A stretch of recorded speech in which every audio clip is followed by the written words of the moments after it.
It takes a particular confidence for one unknown musician to pronounce to another that their first meeting has the hallmarks of legend. But then Johnny Marr, 18 years old when he arrived uninvited at the Stretford home of Stephen Patrick Morrissey one afternoon in May of 1982, had such confidence in abundance. What he did not have, and it was the reason he had come knocking on the door of the nondescript semi-detached council house at 384 Kings Road that day, was a partner for his singular talent on the guitar. Stephen Morrissey, a writer of speculative merit and a singer of absolutely no repute whatsoever, managed but sporadic bursts of self-assurance. Though he had been a figure about town since punk rock had exploded in Manchester with a special vigour back in 1976, and was respected, even liked, for his quick wit and bookish intellect, he frequently retreated into a shyness that, as he later penned with devastating certitude, was criminally vulgar. Unlike Marr, who seemed to be on first-name terms with almost everyone involved in Manchester street culture, Morrissey could count his friends on the fingers of one hand. He lived on King's Road with his divorced mother. He was unemployed, by choice for sure, but unemployed all the same. He was turning 23 that month. By any standard measurement, time appeared to be passing him by. Aware of Morrissey's shyness, Marr did not show up alone. He was accompanied on his mission by Stephen Pomfret, a mutual guitar-playing acquaintance whose presence was perhaps justified by the painfully long time it took Morrissey to descend from his bedroom to the front door. But once Pomfret had made the introductions, then Marr, not known to waste his time on trivialities, announced that he was on a quest for a singer and lyricist, and Morrissey, not previously known to accept strangers into his life at first glance, promptly invited the visitors in. The trio ascended to Morrissey's bedroom, where, amidst a life-size cutout of James Dean and shelves laden with books on feminism, film criticism and crime, there stood the requisite record player and a collection of neatly filed 45s. Marr, whose encyclopedic knowledge and popular music was arguably unrivaled among Mancunians his age, immediately gravitated to the vinyl.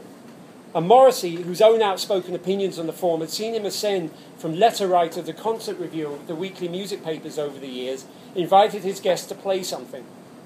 If it was a test of taste, Marr was thrilled to take it.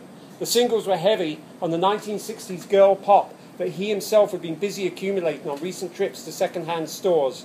The sort of music he didn't dare assume anyone else in his vicinity followed with quite such a passion.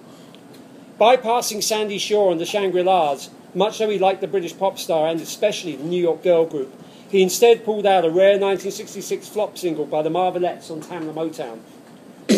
Somebody actually wrote to correct me that it was only on Tamla in the UK, which tells you like the level of Smiths fans and their obsessiveness in the UK. It was like, that's bad form, it's on page 2.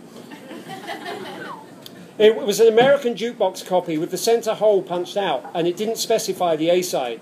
So rather than play Paperboy, which had the traditional up-tempo Motown feel, Marr put on its flip, You're the One, a slower, Smokey Robinson composition, and then sang along to prove that he knew the song, that this was more than just a cute gesture.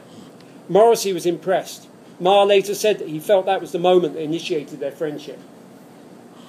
The pair talked excitedly for the next couple of hours, Pomfret fading into the background, aware that for all the talk of him as a second guitarist in their future band, he was already superfluous to requirements.